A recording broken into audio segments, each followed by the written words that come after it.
This year marks my 65th birthday, and I go by the name Aurora Morgan. Currently, I reside with my retired husband, a kind and caring man with whom I've shared a long and supportive companionship. Together, we are blessed with two children, Henry and Caleb, both happily married. However, our home has begun showing signs of age, prompting us to contemplate renovation. We decided that if we were to embark on this refurbishment journey, it would be practical to live temporarily with our eldest son, Henry, and his wife. Upon contacting Henry and proposing the idea, he expressed hesitancy over the phone. Apparently, the thought of us cohabiting didn't sit well with him or his wife, Hannah. Despite their reservations, we insisted on including a room for us in the renovation plans. Upon sharing this with Henry over the phone, he was audibly hesitant, expressing concern about the challenges of living together. Hannah, his wife, vehemently opposed the idea. Eventually, we decided to drop the suggestion, acknowledging that it might not be the best arrangement. Following this conversation, I shared the details with my husband, who remained optimistic.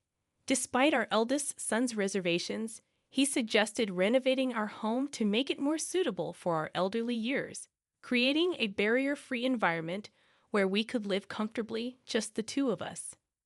Several months later, our home was transformed according to our specifications. It became a barrier-free residence, ensuring our comfort and convenience in our later years. Eventually, we invited both our sons and their wives for a gathering.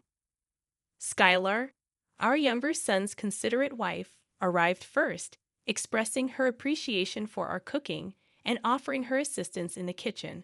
However, when Henry and Hannah arrived, their attitudes were less than pleasant. They made themselves at home on the sofa, demanding tea as if they were the hosts. Despite their disrespectful behavior, we tried to maintain a peaceful atmosphere. During the meal, Henry, appearing irritated, broached the subject we had gathered to discuss. As he spoke, he dropped a bombshell, a recent lung cancer diagnosis. While Caleb and Skylar were visibly shocked, Henry and Hannah's expressions remained unchanged. As the gravity of the situation sank in, Caleb inquired about the current status of the cancer diagnosis, his voice trembling with concern. The response was delivered calmly, leaving us all to contemplate the challenges that lay ahead in the coming weeks. I faced the harsh reality of being admitted to the hospital, knowing that cancer had already spread throughout my body. The doctors, with somber expressions, delivered the devastating news. I had only 6 months left to live. As Skylar tried to hold back tears, I bit my lower lip. Henry, seemingly detached, remarked about my aging, as if it were happening to someone else. Hannah nonchalantly responded, "Well, you can't beat age, can you? My uncle died suddenly from stomach cancer." Their callous statements infuriated me, and I couldn't help but raise my voice, urging them to stop. Skylar and Caleb attempted to calm the situation, assuring that they would take care of Mom in my absence.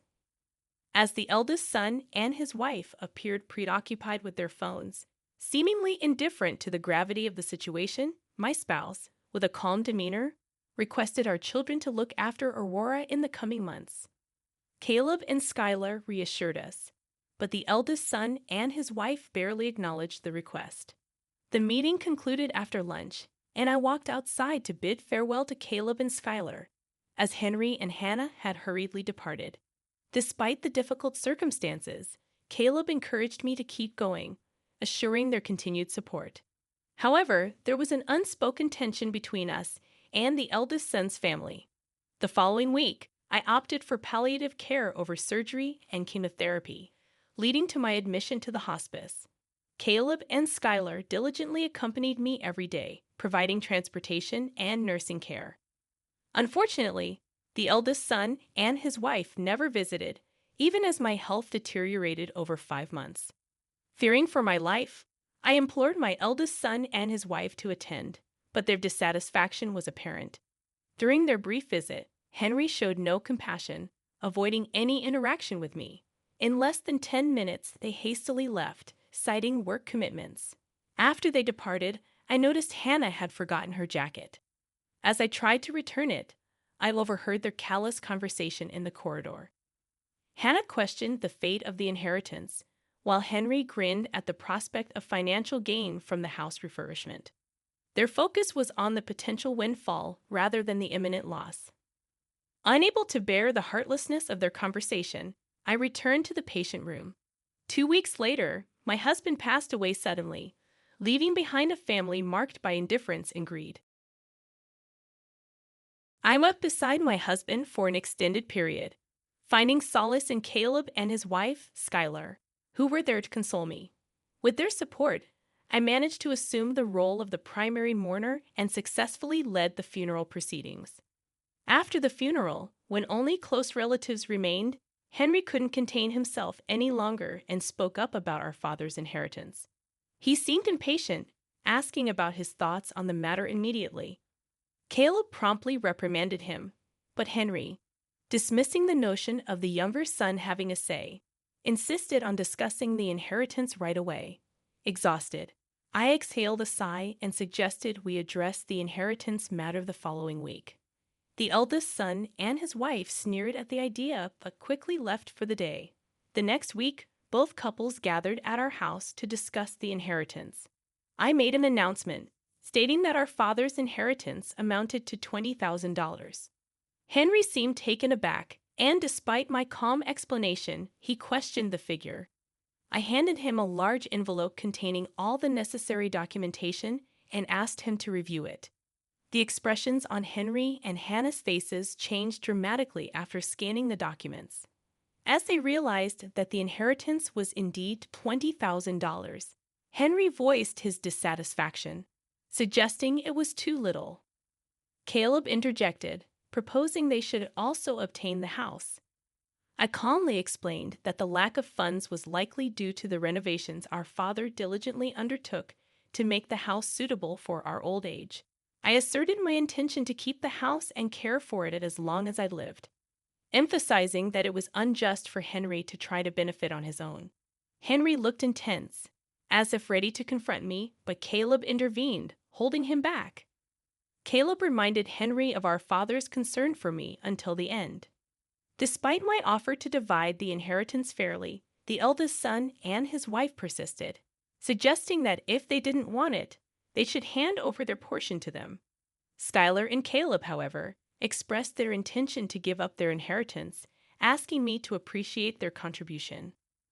The eldest son and his wife interrupted again, insisting that I should hand over their portion. I firmly rejected the idea, explaining that it was not going to happen. They showed no concern for my fixed income and difficulties, expressing their eagerness to accept the money. In response, Caleb reprimanded them, calling them scumbags and urging them to respect their elderly parents. Despite Caleb's admonitions, the eldest son and his wife remained unapologetic, implying that the elderly should keep to themselves and attend only weddings and funerals. It was a bitter moment, leaving a sour taste in the air. I lowered my head and clenched my fists, absorbing the hurtful remarks. Not only did they desire my husband's absence, but they also complained about the inheritance. To add insult to injury, they referred to me as a parasite. I couldn't fathom where I had gone wrong in raising them. Tears welled up, but I composed myself and addressed Henry and the others calmly. "I've heard what you're saying. Let's take a break for a moment," I said, keeping my emotions in check. The eldest son and his wife looked momentarily surprised, but their expressions quickly turned smug. "Is that so? That's even better than we could have hoped for. We no longer have to deal with the old lady. Lucky us," they sneered as they attempted to leave. While Henry and Hannah were making their escape, they made a snide comment to Caleb and his wife, implying that the responsibility of looking after the elderly lady now fell on them. Caleb and his wife rushed to my side as Henry and Hannah stormed away. They reassured me, offering their support and encouragement. As the months passed, I found myself at home, relaxing, when unexpectedly, Henry and Hannah visited, accompanied by Caleb. Confused, I wondered why they were back after we seemingly cut ties. They demanded to be let in, shouting at the door. Caleb apologized, and I allowed them into the house.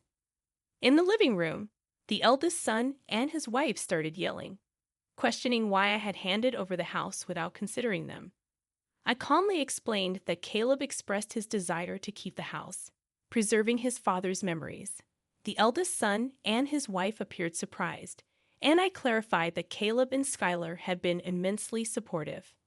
Henry, still bewildered, asked for clarification. I glanced at the eldest son's wife, who seemed ready to explode, and explained that I had decided to hand over the house because Caleb and Skylar had shown dedication and assistance. Expressing gratitude, I smiled warmly at Caleb and Skylar, thanking them for their unwavering support. The eldest son and his wife, dissatisfied, argued that I had promised to take over the residence on my own. I addressed them calmly, offering an explanation for my decision while maintaining my composure. I considered giving it to you if you could respect both your father's and my wishes. Additionally, I've started receiving rental revenue. To the surprised eldest son, I sighed and explained gently, "Remember last year when my father, your grandfather, passed away? Caleb attended the funeral, but you claimed you couldn't because you were too far away. Well, your grandfather was a landlord with various properties and apartments. I finally received my inheritance and started earning rental income." The eldest son and his wife were thunderstruck. "No one informed us about this," they exclaimed. I calmly continued, "I've been earning roughly $2 million every year. It's simple to offer my son and his wife a home." The eldest son and his wife abruptly stood up, insisting that if it's about this, they should care as well. "Why should I give assets to someone who called me a parasite?" I asserted emphatically. "You're the ones who told me not to interfere with your life, right? So there you have it. Please don't leech off of me if you're going to label me a parasite." The eldest son and his wife appeared at a loss for words as I pointed to the door. "Isn't it true that our conversation is over? Please excuse yourself," I asserted. The eldest son pleaded, but I refused, urging them to leave. "Please pay attention to what I'm saying," he implored, grabbing my arm. I stared at him coldly, denying any excuse for him to call me Mom. "Can you also offer us a house or money?" "We have a problem," begged the eldest son's wife loudly. I looked at them both and responded, "Are you in trouble? What exactly do you mean?"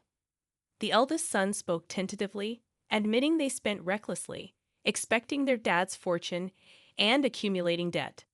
I yanked the eldest son's arm away and scolded him. "Unbelievable. I never expected you to do something so dumb. You sow the seeds with your own deeds, so deal with the consequences." "Mom, that is simply excessive." I addressed their frustrated faces and announced, "I'll begin transferring assets to Caleb through lifelong contributions from now on. I'm not going to pay you a single cent because I've severed relations with you. Please do not bother me again." Caleb stood up, supporting his promise that they should leave. The eldest son and his wife left, seemingly deflated. Caleb massaged my back as I recovered my breath. Subsequently, the eldest son and his wife allegedly borrowed more money, leading to bankruptcy. Their future seems bleak, with disputes in their flat at night. As for me, I handed over the house to Caleb and purchased an assisted living apartment nearby. Caleb and his wife visit frequently, and a cute grandson was recently born. Moving forward, I aim to treasure each day while cultivating a positive relationship with my second true family. That is my future strategy.